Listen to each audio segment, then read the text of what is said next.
Hello बच्चों, मेरा नाम दीपिका श्रीवास्तव है। मैं आज आपको एसएसटी का important topic latitude and longitude को समझा रही हूँ, जिसे हिंदी में अक्षांश और देशांतर रेखाएं कहते हैं, जो कि एक महत्वपूर्ण टॉपिक है। और बेसिक एसएसटी या फिर बोले सामान्य, जब भी हम सामाजिक ज्ञान पढ़ते हैं तो उसके लिए ये टॉपिक बहुत ही जरूरी है। तो मैं उसको आपको पढ़ाने जा रही हूँ। स्टार्ट करते हैं। हमने क्या पढ़ा है कि हमारी अर्थ गोल है ना। हमने क्या पढ़ा है कि हमारी पृथ्वी गोल है, और पृथ्वी गोल है तो इसके बीचों बीच से एक रेखा जाती है। इसको एक रेखा क्या जाती है, बीचों बीच से जाती है, जिसको बोलते हैं 0 डिग्री अक्षांश रेखा। 0 डिग्री अक्षांश रेखा। अब अक्षांश रेखाएं क्या होती हैं? अक्षांश रेखा होती है जो इस तरह से आड़ी या हम बोलते हैं हॉरिजॉन्टल लाइन होती है। आड़ी रेखाओं को या हॉरिजॉन्टल लाइंस को क्या बोलते हैं? अक्षांश रेखा। क्लियर है?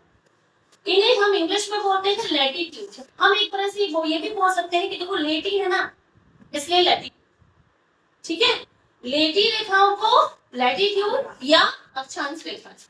ऐसी लंबी जो रेखाएं होती हैं, लंबी जो रेखाएं होती हैं, इन्हें बोलते हैं वर्टिकल लाइंस या फिर लॉन्गिट्यूड।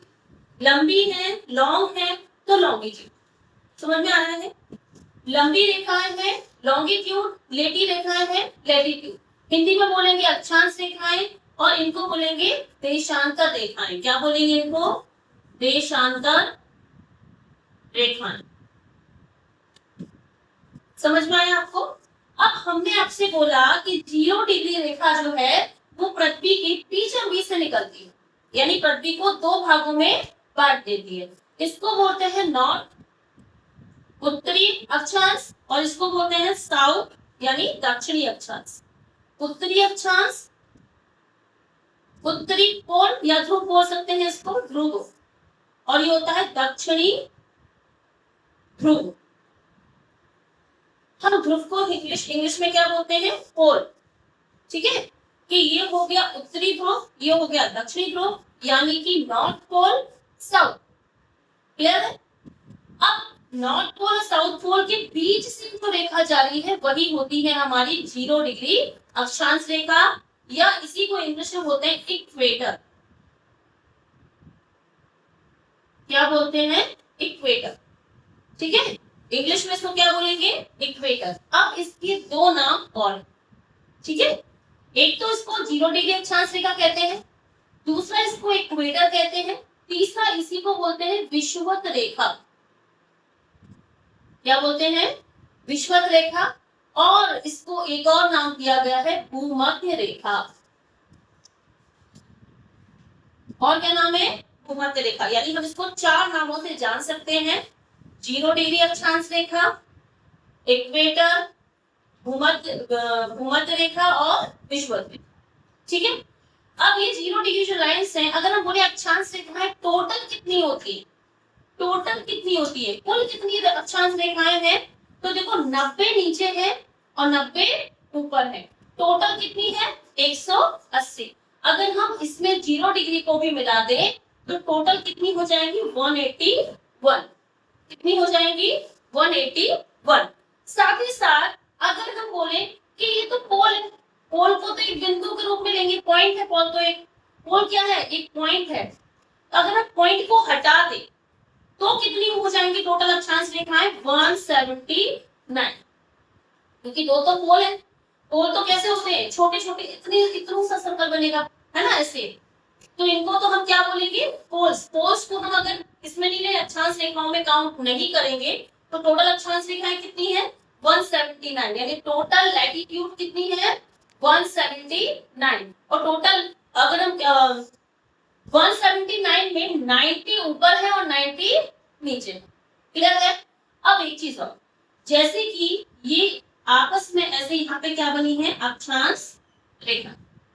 ठीक है, अब ये आपस में कैसी होती है? समांतर होती है। सारी अक्षांश रेखाएं जो 90 अक्षांश रेखा ऊपर बनी है और 90 नीचे बनी है, 90 ऊपर 90 नीचे, इन सब में सेम डिस्टेंस होती है, यानी ये समांतर होती है। कैसी होती है? पैरेलल होती है। ये सभी आपस में कैसी होती है? पैरेलल। ये पैरेलल होती है, यानी इनकी डिस्टेंस कैसी होती है, समान। अब हम बोलेंगे कि अगर डिस्टेंस समान है तो कितनी है ना, कितनी डिस्टेंस इनके बीच में, तो हम बोलेंगे इनके बीच की डिस्टेंस यानी दूरी कितनी है, 111 किलोमीटर। इनके बीच की दूरी कितनी है, 111 किलोमीटर। यानी हर अक्षांश रेखा के बीच की दूरी कितनी होती है, 111 किलोमीटर। क्या इतनी बात आपको समझ में आई सभी को? ठीक, आगे बढ़े। अब हमने ये देखा कि 0 डिग्री अक्षांश रेखा है। पहले हम केवल अक्षांश रेखा को आपको समझाएंगे, इसके बाद आपको देशांतर रेखाओं को भी समझाएंगे। अक्षांश रेखा हमने आपको बताया कि 0 डिग्री से शुरू होती है, 90 ऊपर जाती है और 90 नीचे जाती है। हर अक्षांश रेखा के बीच में कितनी दूरी होती है, 111 किलोमीटर की दूरी होती है। अब अगर हम बोले कि 23.5 डिग्री नॉर्थ में एक अक्षांश रेखा जाती है और 23.5 डिग्री साउथ में एक अक्षांश रेखा जाती है, यानी अगर हम 0 डिग्री से 23.5 डिग्री ऊपर जाएंगे तो यहाँ पर एक अक्षांश रेखा मिलेगी, और 23.5 डिग्री नीचे जाएंगे तो भी एक अक्षांश रेखा मिलेगी। ऊपर वाली अक्षांश रेखा को हम बोलते हैं कर्क रेखा। क्या बोलते हैं, कर्क रेखा। इसको हम बोलते हैं ट्रॉपिक ऑफ कैंसर। ठीक है, ट्रॉपिक ऑफ कैंसर कौन सी है, ऊपर वाली, यानी 23.5 डिग्री एंड हाफ नॉर्थ। कौन सी रेखा मिलेगी, कर्क रेखा, जिसको हम बोलते हैं ट्रॉपिक ऑफ कैंसर। उसी तरह से 23.5 डिग्री एंड हाफ पर जो रेखा मिलती है उसको बोलते हैं मकर रेखा, जिसको हम बोलते हैं ट्रॉपिक ऑफ कैप्रिकॉर्न। इसको हम क्या बोलते हैं, ट्रॉपिक ऑफ कैप्रिकॉर्न। ये क्या है, 23.5 डिग्री एंड हाफ साउथ में। क्लियर है? अब सबसे बड़ी बात, इनसे हमें फर्क क्या पड़ेगा, ये देशांतर रेखा ये हमें दूरी भी बताती है, समय बताती है, रात दिन के समय के बारे में भी बताती है। सबसे बड़ी बात यह है कि जो कर्क रेखा है, हम ये देखेंगे कि कितने देशों से कर्क रेखा निकलती है, कितने देशों से मकर रेखा निकलती है, और कितने देशों से विषुवत रेखा निकलती है। क्योंकि हमारे भारत से कौन सी रेखा निकलती है इनमें से, तो कर्क रेखा। हमारे भारत से कौन सी रेखा निकलती है, कर्क रेखा। अच्छा, कर्क रेखा कितने सबसे ज्यादा देशों से निकलती है, 18 देशों से।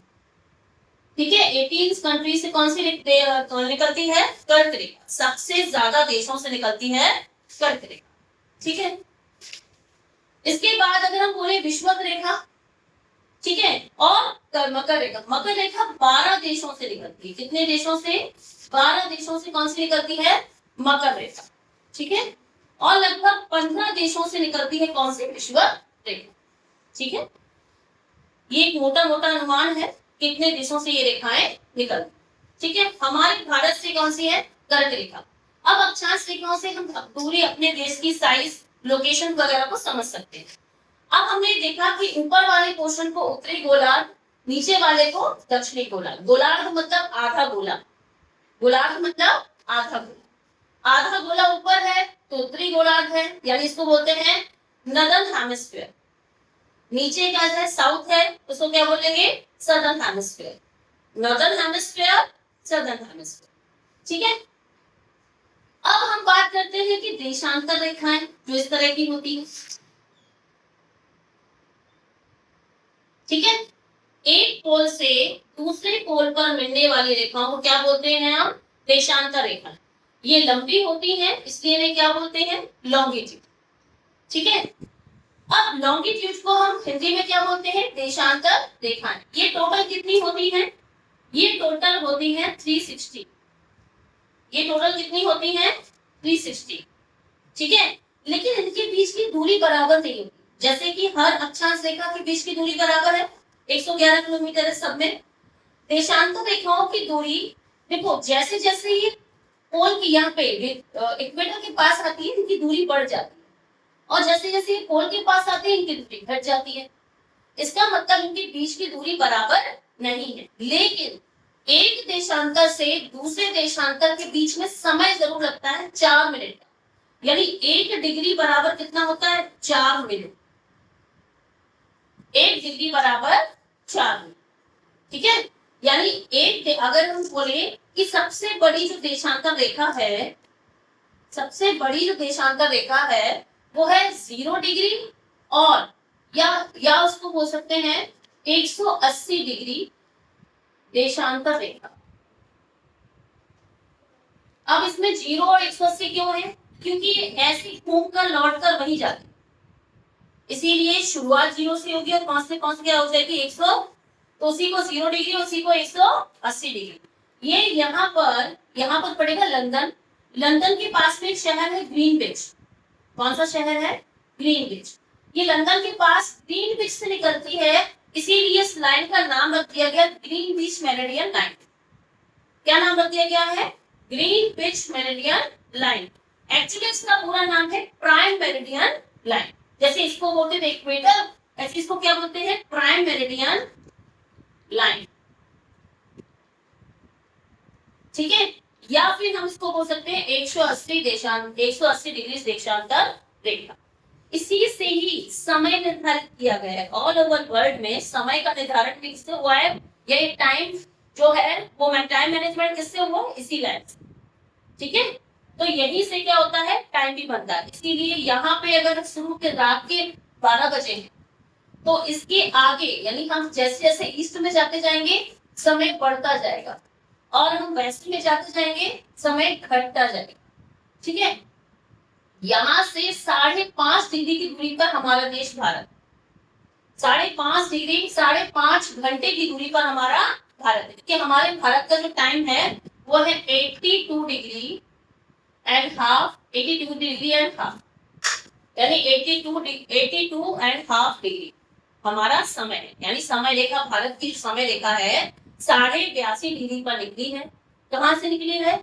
उत्तर प्रदेश के इलाहाबाद के पास मिर्जापुर या फिर नैनी बोल सकते हैं। ठीक है, मिर्जापुर से या फिर नैनी नामक स्थान से निकलती है और ये हमारे कई राज्यों से होती हुई निकलती है। ठीक है, तो इसका नाम, इसको क्या बोलते हैं? 82.5 डिग्री समय रेखा। ये कौन सी समय रेखा है? भारत की।